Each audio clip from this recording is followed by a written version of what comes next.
안녕하십니까. 오늘 시험분들 고생들 많이 했습니다.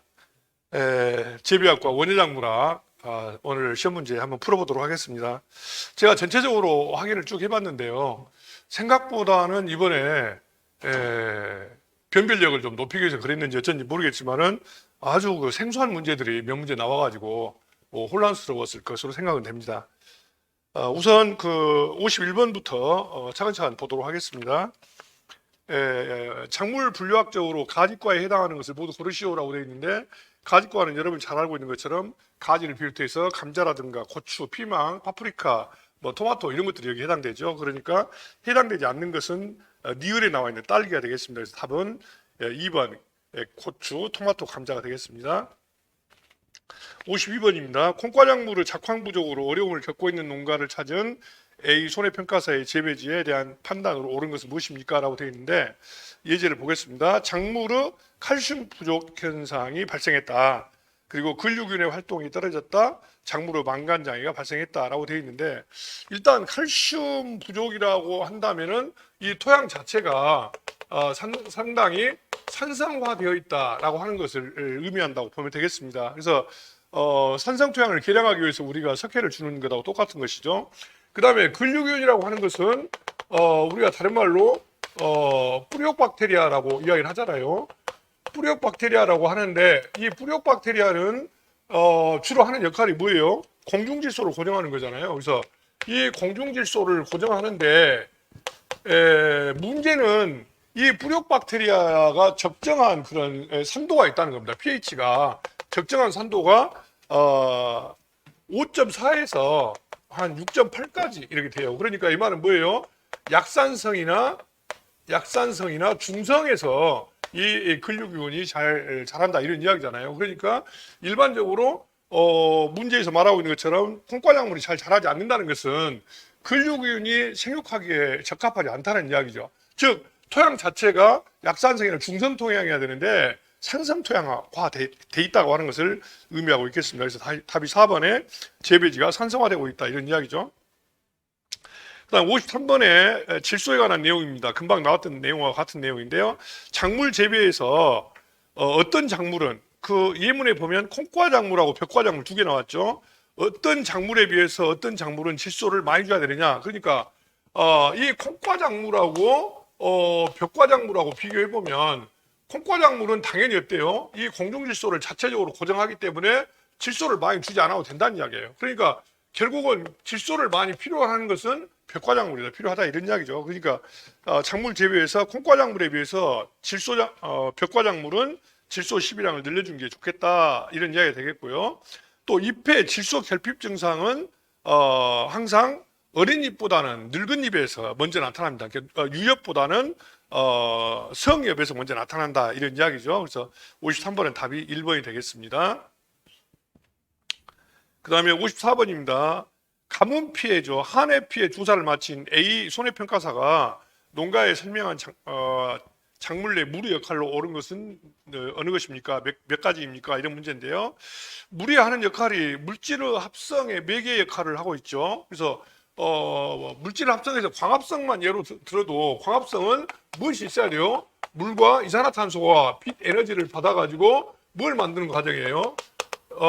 이 포도당을 만드는 과정이잖아요. 그래서 이 물이 물질 합성에 관여한다는 이야기고, 또 양분 흡수의 용매 역할을 하는 거죠. 용매와 용질은 다르죠. 용매가 녹이는 물질이라고 한다면 이게 쉽게 말하면 설탕물 하면 설탕이 용질이라고 한다면 설탕을 녹이는 물질인 물이 용매라고 하는 것이죠. 그 다음에 세포의 평합을 유지해주고 체내 항상성을 유지해주고 해주는 역할을 하죠. 이거 외에도 각종 효소 활성화의 촉매작용으로 활용이 되겠습니다. 그래서 전부 다 네 가지 다 맞는 것으로 이해하시면 되겠죠. 다음 페이지 넘겨보시면은 55페이지 55번 다음 과수작물의 서리 피해에 관한 내용이다. 밑줄 친 부분이 옳은 것을 모두 고르시오라고 되어 있는데, 서리 피해는 계절적으로 보면은 가을에 내리는 서리를 우리는 흔히 첫서리라고 이야기를 해요. 그러니까 이 서리가 이 봄에 내리는 것을 우리는 늦서리라고 말해요. 늦서리. 그리고 가을에 내리는 것을 우리가 첫서리라고 이야기하는데, 뭐 한자 말로는 이것을 뭐 늦을 만자를 써서 만상이라고 하고 이것을 조상이라고 하는데 요즘에는 이제 거기 문제 한번 잠깐 보겠습니다. 이제 최근 기후 온난화에 따른 기상 이변으로 개화기 앞발은 핵과류가 여러분이 알고 있는 게 뭐 있어요? 핵과류라고 하는 것은 이 과육 내에 핵이 들어있는 거잖아요. 스톤. 그래서 대표적인 것이 복숭아라든가 뭐 자두라든가 또는 뭐 살구, 뭐 매실, 뭐 여러 가지 있죠. 그런데 이런 핵과류의 피해가 빈번하게 발생한다라고 되어 있는데 이건 바로 뭐예요? 이 핵과류가 꽃이 봄에 어쩐다는 이야기입니까? 빨리 핀다는 겁니다. 꽃이 빨리 피는데 그때 서리가 내리게 되면 바로 피해를 받게 된다는 거죠. 그래서 개화기 앞발은 핵과류에서 특히 이제 핵과류 중에서도 복숭아 같은 경우에 여기 해당되겠습니다.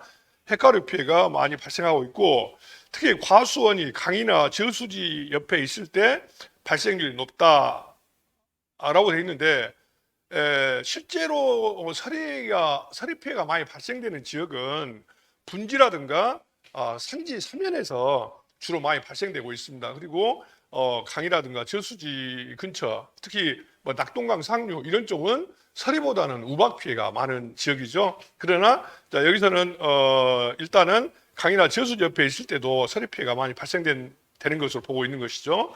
그리고 일부 농가에서는 상층의 더운 공기를 아래로 불어내려서 과수원의 기온 저하를 막아주는 송풍법을 사용하고 있는데 이 서리 피해를 막기 위해서 바람을 이렇게 불게 해가지고 더운 공기를 밑으로 내려주는 그런 방식이 되겠습니다. 그래서 여기는 답이 기역, 니은, 디귿이 답이 되겠지만 엄밀히 따지면 니은은 강이나 저수지는 서리가 주로 발생하는 지역이 아니라 우박이 주로 발생하는 지역이다. 그러나 넓은 범위로 봤을 때 분지나 산지 외에도 강이나 저수지 옆에서도 서리 피해가 발생한다고 보는 것입니다. 그래서 답을 4번으로 보고 있죠. 그 다음에 작물 생장에 영향을 주는 광질에 관한 내용이다. 가로에 들어갈 내용을 순서대로 옳게 나열한 것은 무엇이냐라고 되어 있는데 광선의 내용을 좀 보겠습니다. 광선 중에서 지금 문제에 나와 있는 가시광선이라고 하는 거 잠깐 보겠습니다. 가시광선이라고 하는 것은 우리가 광선은 적외선, 그 다음에 가시광선, 그 다음에 뭐 자외선 이런 식으로 보통 나누고 있죠. 그 중에서 이제 가시광선이라고 하는 것은 글자 그대로 눈에 보이는 광선을 가시광선이라고 하잖아요. 그래서 이 가시광선을 다시 둘로 나눠서 청색광과 적색광으로 이렇게 나누고 있는데 청색광과 적색광으로 나누고 있는데 청색광은 파장이 약 400나노미터에서 510나노미터 정도 이렇게 보고 있고요. 그 다음에 적색광은 610나노미터에서 한 700나노미터 정도 이렇게 보고 있어요. 보고 있고 그 다음에 여기서 이제 700에서 1000나노미터를 우리가 적외선이다라고 말하고 있고 이 400나노미터 이하를 우리 자외선 이렇게 나누고 있는데 문제는 가시광선 중에서 뭐 이렇게 시작하잖아요. 그게 답이 뭐예요? 일단 답은 적색광 아니면 청색광이 답이에요. 그래서 그런데 강압성, 강주기성, 광발화성, 종자의 발화를 주도하는 중요한 광선이 가시광선이라는 이야기예요. 그런데 근적외선은 그러니까 여기서 이 적외선은 어떤 역할을 하고 있냐면은 식물의 절간 신장에 직접 기여하고 있다는 겁니다. 절간 신장 이게 작물이 줄기가 자라는 것에 기여를 하게 되는데 여기 뭐라고 써놨냐면은 근적외선은 식물의 신장을 촉진하여 적색광과 근적외선의 비가 절간 신장 비가 여기서 비라고 해서 비율을 말하죠. 비율이 짧은 것이 더 절간 신장이 촉진되냐 큰 것이 더 절간 신장이 촉진되냐 이런 이야기인데 여기서 지금 여러분이 처음 들어본 말 중에 하나가 근적외선이란 말을 하죠. 근적외선. 그러니까 이 적외선을 다시 둘로 나눠가지고 이 적외선을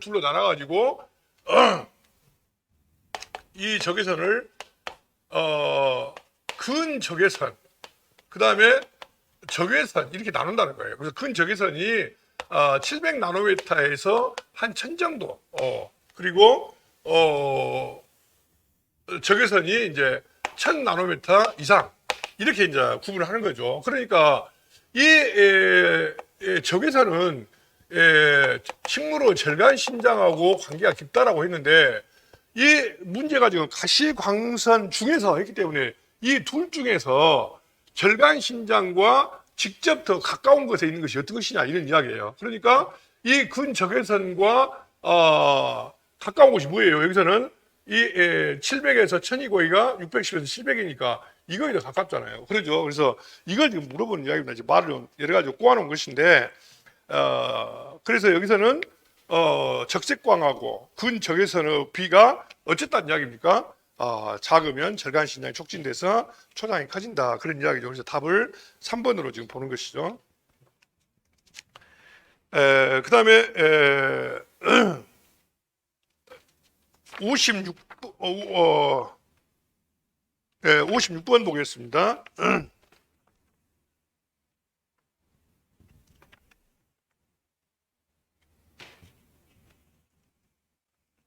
57번 보시면 생육 저온이 달라서 동일 재배사에서 함께 재배할 경우 재배 효율이 떨어지는 조합은 무엇입니까? 라고 되어 있는데 이건 시험에 여러 번 나왔던 문제죠. 즉 혼행성 작물과 호온성 이렇게 나눈 것인데 혼행성 작물이라고 하는 것은 일반적으로 온도가 7에서 한 15도 정도에서 잘 자라는 거, 그리고 호온성이라고 하는 호온성 작물이라고 하는 것은 대략 18도에서 한 24도 정도에서 잘 자라는 것들인데, 혼행성의 가장 대표적인 것이 여러분이 알고 있는 것이 상추라든가 뭐 시금치라든가 또는 뭐 마늘 양파라든가 또는 뭐 당근이라든가 그다음에 뭐 감자 뭐 이런 것들이 여기에 해당되죠. 그리고 이제 호온성의 가장 대표적인 것이 이제 이 콩이라든가 그다음에 뭐 호온성의 고구마죠. 고구마라든가 고구마를 비롯해서 뭐 토마토, 가지, 고추, 오이, 그다음에 호박, 뭐 수박, 뭐 이런 것들이 이제 여기에 해당되겠죠.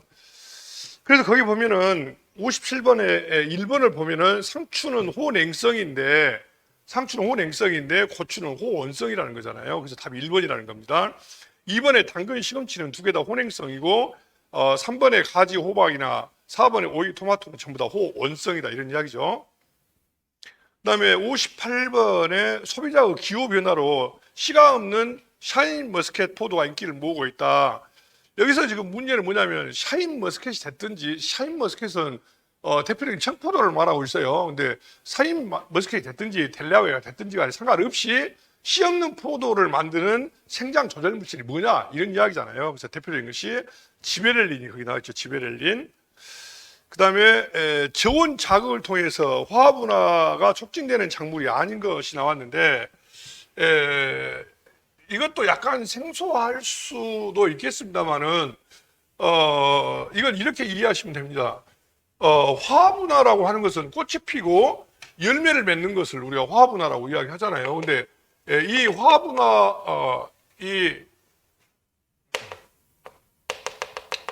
이 화합분화에 영향을 미치는 게 두 가지가 있죠. 하나가 온도, 그리고 또 하나가 일장이 있죠. 근데 이 온도가 둘로 나눠서 저온춘화가 있고 그리고 고온춘화가 있다니. 고온춘화. 크게 둘로 나누면, 그래서 이 저온춘화와 고온춘화를 물어보는 그런 문제라고 볼 수 있는데, 이 저온춘화는 대표적으로 원년생 장일식물이 여기 해당되는데, 대표적인 것이 뭐 무배추를 비롯해 가지고 뭐 마늘, 양파 뭐 이런 것들이 이제 여기에 해당된다 이렇게 이해하시면 되겠습니다. 고온춘화는 여러분이 알고 있는 뭐 콩을 비롯해 가지고 뭐 상추라든가 이런 것들이 이제 여기에 해당되는 것이죠. 그래서 여기에서 해당되는 것이 양파, 배추, 무 이런 것들 전부 다 저온춘화에 해당되는 작물이고, 상추하고 콩 이런 것들이 대표적인 고온추나 작물이다 이런 이야기입니다. 그다음에 60번 문제 보겠습니다. 식물의 생육 과정에서 강풍의 외부 환경에 따른 영향으로 옳지 않은 것은 무엇입니까? 바람이 많이 분다는 것은 화분 매개곤충의 활동을 억제해가지고 수분이라든가 수정이 되지 못하도록 한다는 것이죠. 그다음에 두 번째, 또 식물체의 상처를 유발해가지고 호흡량을 증가시키고 호흡량이 증가되게 되면 체내 양분 소모가 증대되게 되죠. 세 번째, 바람이 많이 불게 되면 식물체는 수분을 뺏기지 않기 위해서 기공을 전부 닫지요. 기공을 닫으니까 증산작용이 억제되는 거잖아요. 그래서 증산작용을 억제하기 위해서 기공을 닫는데 기공을 통해서 식물체는 이산화탄소를 흡수해가지고 물과 결합해서 광합성을 하게 되는데 기공이 닫히니까 당연히 CO2 흡수가 억제가 되고 그 과정에서 광합성은 촉진된다가 아니라 감소된다는 이야기예요. 그래서 증산작용이 억제되고 광합성도 감소된다 이렇게 해야 되기 때문에 답이 3번이다 이런 이야기예요. 그 다음에 61번에 식물의 종자나 눈이 휴면에 들어가면서 증가하는 호르몬이 ABA라고 하는 ABA를 다른 말로 앱시스탄 또는 아부시스탄이라고 이야기하죠. 답이 4번이 되겠습니다. 62번입니다. 시설 재배 농가를 찾은 A 손해평가사의 육묘에 관한 조언으로 옳지 않은 것은 무엇입니까? 우리가 육묘를 하는 이유는 여러 가지가 있죠. 육묘는 우선 직파가 아주 불리한 작물에 대해서 육묘를 하거나 또 수량증대라든가 조기 수확을 위해서 그리고 토지 이용도를 증대시키기 위해서 일반적으로 육묘를 하고 있죠. 그래서 추락이 조절이 가능하다라고 하는 것은 다른 말로 말하면 일찍 조기 육묘를 해가지고 조기 출하를 하는 것을 여기서 추락이 조절이 가능하다고 표현한 것 같아요. 그다음에 두 번째, 유기질 육묘 상토로 피트모스를 추천했다라고 되어 있는데 육묘에 쓰이는 상토가 두 가지가 있었죠. 유기 상토와 무기 상토가 있는데 여기서 지금 말하고 있는 피트모스는 대표적인 유기 상토가 되겠습니다. 무기 상토는 끝에가 라이트에 들어가는 것들이 있었죠. 펄라이트라든가 버미큐라이트라든가 제올라이트 이런 것들이 무기 상토가 될 것이고요. 그 다음에 단위 면적당 생산량을 증가시킬 수 있죠. 먼저 모를 길러서 재배하기 때문에. 그리고 공간 활용도를 높이기 위해서는 모종에 필요한 시설들을 언제든지 쉽게 옮길 수 있도록 하는 시설이 좋지 않겠냐 이 말이에요. 그래서 공간 활용도를 높이기 위해서 이동식 벤치가 고정식 벤치보다 더 좋다 이런 이야기인데 여기서는 뭐라고 되어 있어요? 고정식 벤치를 추천했다라고 하는 것은 공간을 활용하는데 약간 제약이 되지 않겠냐 이렇게 본다는 겁니다. 그래서 답을 4번으로 보는 것이죠. 수박 재배 농가에서 대목을 사용하는 접목 재배로 방지할 수 있는 것이 나왔는데 일반적으로 모든 작물에 있어서 나타나는 것이 뭐냐면 연작 피해가 있었어요. 그래서 연작 장애가 제일 심한 것이 인삼을 비롯해서 수박 이런 것들이었었죠. 그래서 일반적으로 이 연작 장애를 막기 위해서 유은작을 하게 되는데 유은작을 하지 않고 저항성이 강한 대목에다가 접목을 해서 이런 연작 장애를 극복하는 방식들이 있죠. 그래서 수박 같은 경우도 이런 박이라든가 이런 데다가 접목을 해서 덩굴조짐병을 예방하게 되는데 이 내용을 여기서 물어보고 있습니다. 그래서 수박 재배 농가가 접목을 재배해서 접목 재배로 방지할 수 있는 대표적인 병이 덩굴조짐병이다 이런 이야기죠. 일단 64번 문제입니다. 최종 적과 후에 적과란 말은 뭐예요? 이 성숙시키지 않은 과실을 미리 따버린 거잖아요. 적과 후에 우박 피해를 입은 사과 농가의 대체로 옳은 것을 모두 고른 것은 무엇입니까? 이게 우박은 주로 언제 발생하게 되냐면은 봄철에 봄가을로 이제 우박이 발생하게 되는데 A 농가를 한번 보겠습니다. 거기 피해 정도가 심한 가지에는 도포제를 발라가지고 그쪽으로 병해가 침입하지 않도록 병균이 침입하지 않도록 해줘야 된다는 거 맞는 이야기죠.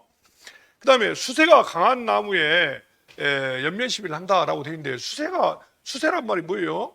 나무의 세력이라는 이야기잖아요. 그래서 나무 세력이 강한데 굳이 피해를 입었다고 해서 비료를 줄 필요는 없다는 이야기예요. 그 다음에 세 번째, 90% 이상 과실이 피해를 입은 나무 과실은 모두 제거한다.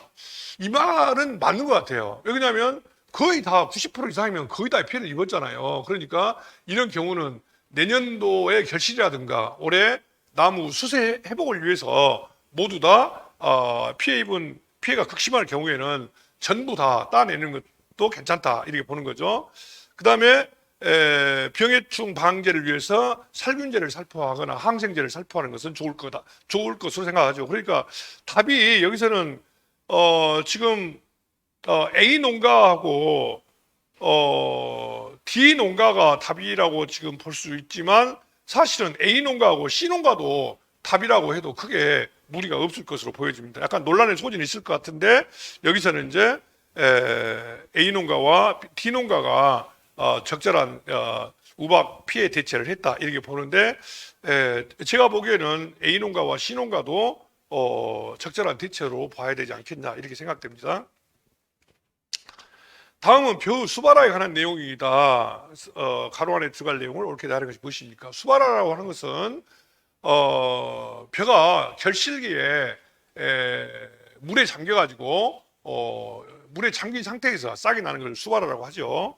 그래서 거기 그런 내용이 나왔어요. 수발화는 언제 벼가 결실기에 종실이 이삭에 달린 채로 싹이 트는 것을 말하는데 벼가 우기에 도복이 되었을 때 자주 발생한다. 그건 맞는 이야기죠. 또한 조생종과 중생종, 만생종 중에서 어떤 것이 더 잘 발생하냐라고 되어 있는데 이 벼는 수발화가 발생됐을 때 시기가 언제냐면 이삭에서 싹이 트는 시기는 주로 원인이 뭐예요? 이 장마 기를 통과하면서 그렇죠. 장마기라고 하는 것은 보통 7월부터 한 9월까지를 우리가 이야기하잖아요. 그런데 벼 같은 경우는 이때의 벼가 익어가는 것은 뭐예요? 조생종 벼가 익어간다는 겁니다. 조생종 벼가. 그러니까 만생종 벼에 비해서 조생종 벼의 피해가 훨씬 더 심하다는 이야기죠. 그 다음에 맹류는 어때요? 맹류는 6월 하순부터 7월까지 주로 이제 장마기에 접어들게 되는데 그렇기 때문에 장마기에 접어들었을 때 수확되지 않고 남아있는 것이 뭐 있어요? 조생종은 다 수확을 해버렸겠죠. 그러죠? 이 만생종은 어때요? 이때 이제 수확기에 맞아 있기 때문에 맹류 같은 경우는 만생종이 수발화 피해가 많이 있을 것이고 벼 같은 경우는 조생종이 수발화 피해가 많다 이런 이야기입니다. 그래서 답이 2번이 답이 되겠습니다. 그 다음에 65번도 좀 어려웠을 것 같아요. 전염성 병해가 아닌 것이 뭐냐라고 되어 있는데 대부분 다 전염성 병해에 해당되죠. 거기 나와 있는 뭐 벼 깨시무늬병, 배추 무름병, 사과나무 화상병 다 전염병인데 토마토 배꼽 썩은병은 전염에 의해서 피해가 발생하는 것이 아니라 토양내에 칼슘 부족으로 인해서 발생하는 병이었었죠. 그래서 칼슘 부족으로 부족한 병들이 토마토 배꼽 썩은병 외에도 배추의 잎끝 마른병이라든가 사과의 고둑병 뭐 이런 것들이 있었잖아요. 그래서 이런 토양내에 필요한 양분이 부족해서 발생되는 병이 여기서는 토마토 배꼽 썩은병이고요.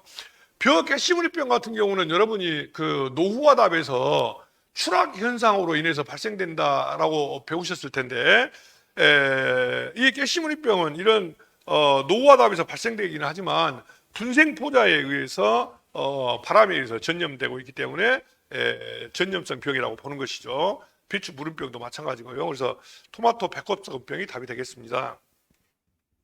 그 다음에 영도시에서 저장할 경우 저온장애가 발생하는 채소를 나열한 것은 무엇이냐? 대부분의 채소들은 영도시 전후로 저장을 하고 있습니다. 거기 나와 있는 뭐 무배추라든가 마늘, 양파, 당근, 시금치 다 저온 창고에다 저장을 하죠. 보통 영도에서 한 2도 정도 이 정도에서 저장을 합니다. 그러나 가지하고 토마토는 영도에다 저장하게 되면 다 얼어버리죠. 그래서 가지, 오이 이런 경우는 보통 10도에서 한 12도 그리고 토마토 같은 경우는 8도에서 한 10도. 그러니까 가지나 토마토는 10도 내외로 저장을 해야만이 저온 장애가 발생하지 않는다라는 이야기죠. 사과, 배, 단감 뭐 이런 것도 전부 다 마늘, 양파 다 0도씨에서 저장해야 되는 그런 작물들이죠. 페이지 넘겨보시면 68번에 다음 가로 안에 들어갈 필수 원소에 관한 내용을 순서대로 나열한 것이 무엇이냐라고 되어 있는데 엽록소의 구성 성분으로 부족 시 잎이 황화된다라고 되어 있는데 엽록소 형성과 관계된 것을 망망철이라고 제가 수업 시간에 강조했었는데 망간, 마그네슘, 철 이것이 이제 엽록소 형성에 관여한다는 이야기예요. 근데 그러니까 답이 망간이라든가 마그네슘이라든가 철이 답이 돼야 된다는 거예요. 근데 거기 보면은 무엇이 답이 나왔어요? 마그네슘하고 몰리브덴이 답이 나왔죠. 그러니까 답이 1번 아니면 3번이 답이 되겠죠. 근데 이 마그네슘은 미량 원소냐 다량 원소냐라고 하는 문제인데 이 마그네슘은 대표적인 다량 원소라고 하는 거죠. 다량 원소. 그래서 답이 1번이 다량 원소이면서 마그네슘이 답이 되겠습니다. 그 다음에 69번도 약간 어려움을 겪었을 것 같은 생각이 들어가는데요. 자가 수분으로 수분수가 필요 없는 과수는 이게 대부분의 과수는 결실률을 높이기 위해서 수분수를 심습니다. 수분수를 따로. 근데 수분수를 따로 심는데 수분수가 필요 없는 과수가 하나 있어요. 거기 대표적인 것이 포도예요. 포도. 포도에서 뭐 캔버럴리가 됐든지 샤인머스켓이 됐든지 상관없이 포도는 수분수가 필요 없는 그런 자가수성 작물이다. 이렇게 이해하시면 되겠고요. 그 다음에 약간 혼동을 좀 줬을 것이 뭐냐면 복숭아인데 복숭아에서 미백도 복숭아라고 되어 있는데 미백도라는 것은 백도라고 아시죠? 백도. 복숭아에서 그 백도 품종인데 복숭아도 마찬가지로 대부분이 자가수성을 많이 해요. 그러나 일부가 타가수성을 하고 있기 때문에 복숭아는 수분수가 필요 없는 작물이라고 보기는 어렵다는 겁니다. 그래서 여기서 수분수가 필요 없는 자가수성 작물로 포도를 보고 있는 것이죠. 답이 3번이죠. 그다음 70번 문제입니다. 70번은 아마 공부를 한 사람이나 안 한 사람이나 처음 접해본 그런 문제가 아닐까 싶은 생각이 들어가는데요. 그냥 참고로 봐주시기 바랍니다. 흡집성 해충이다. 흡집성이라고 하는 것은 이 줄기라든가 이파리에다가 이 침을 꽂고 거기서 지백을 빨아먹는다 이런 이야기예요. 또 포도나무라든가 포도나무의 가지나 잎을 주로 과해하고 포도나무뿐만 아니라 여러 가지 이 작물에 관여를 해요. 그리고 약충이 하얀 솜과 같은 왁스 물질로 덮여 있다라고 되어 있는데 이것과 관계되는 해충이 미국 선녀벌레라고 하는 것이라고 합니다. 미국 선녀벌레. 그래서 미국 선녀벌레는 꼭 포도나무에만 영향을 주는 건 아니고 포도나무를 비롯해서 굉장히 많은 나무들에 피해를 주고 있는 그런 해충인데 아마 일부러 이런 아무도 모르는 문제를 낸 것 같아요. 참고로 이름은 선녀벌레라고 해서 굉장히 예쁘게 보이는데 실제로는 작물에 피해를 많이 주는 그런 해충이라고 합니다. 그 다음에 71번에 장미의 블라인드 현상에 관한 내용이 나왔는데 블라인드란 말은 꽃을 피우기 위해서 꽃눈이 분화했는데도 불구하고 이게 꽃송이로 발전하지 못하고 중간에 퇴화하거나 아니면 떨어져 버리는 이런 것을 우리가 블라인드 현상이라고 해요. 그래서 장미꽃이 이렇게 맺혔는데 꽃이 피지 못하고 그 상태에서 퇴화돼 버리거나 떨어져 버리는 것을 우리가 블라인드 현상이라고 하죠. 그래서 왜 이런 현상이 발생하느냐라고 하는 것인데 장미 블라인드 현상의 대표적인 원인은 뭐냐면 이 일조량 부족입니다. 일조량이 부족했을 경우에 이러한 블라인드 현상이 발생되는데요. 이러한 블라인드 현상은 일조량 부족 외에도 또 지나치게 온도가 너무 낮다든가 저온 그리고 필요한 양분이 부족하다든가 이런 경우에도 발생되고 있는데 주된 원인은 일조량 부족이다 이렇게 이해하시면 되겠습니다. 그래서 답이 3번이 되겠습니다.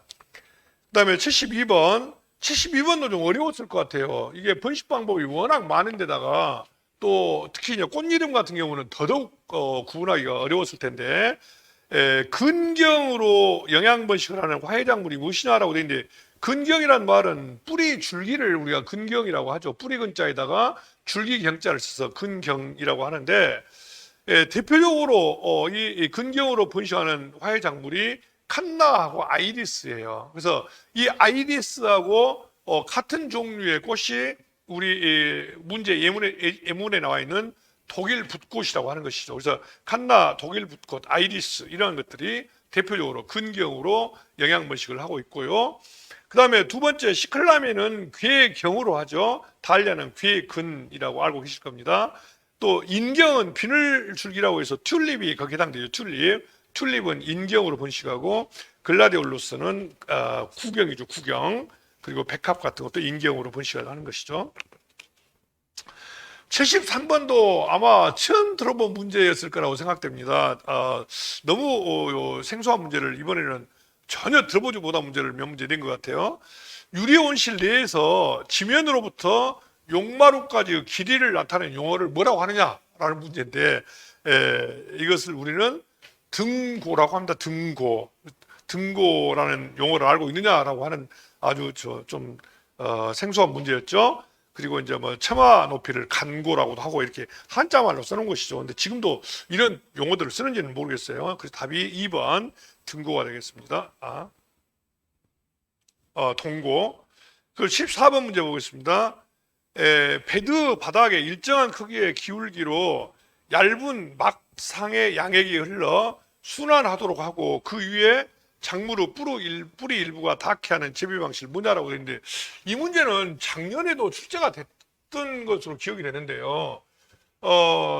여기는 지금 무슨 문제예요? 양액 재배를 물어보는 문제잖아요. 양액 재배를 물어보는데, 양액 재배가 여러 가지 형태가 있는데 대표적인 것이 이 담액 수경이라고 하는 것이 있었고, 그 다음에 또 하나가 방막 수경이라고 하는 것이 있었어요. 이게 담액이라고 하는 것은 뭐예요? 식물 뿌리를 완전히 물에 담그는 것이죠. 물에 담그는 것. 그래서 이제 이런 경우에는 산소 공급 장치가 있어야 된다. 이렇게 아마 여러분이 배우셨을 거예요. 근데 방막 수경이라고 하는 것은 뭐예요? 이 박자가 얇은 박자예요. 이게 얇은 막으로 얇은 막처럼 물을 이렇게 흘려 보내 가지고 뿌리만 살짝 이렇게 닿게 하는 것이죠. 그래서 여기 그런 말 나왔잖아요. 지금 뭐라고 써놨어요? 베드 바닥에 일정한 크기의 기울기로 얇은 막상이란 말이 뭐예요? 이 방막이다 이 말이에요. 방막. 얇은 막상의 양액이 흘러 순환하도록 하고 그 위에 뿌리가 일부 닿게 하는 것이다 라고 되어 있습니다. 그래서 담액 수경이 산소 공급 장치가 필요하다면은 방막 수경은 이 산소 공급 장치가 필요 없다는 거잖아요. 그래서 여기서는 방막 수경을 찾는 문제인데, 방막 수경이라고 안 써놓고 이거를 뭐라고 써놨습니까? NFT 방식이라고 써놓은 거예요. 이걸 영어로, 방막 수경을 영어로 말한 것인데, NFT, N이란 말은 뉴트리언트 필름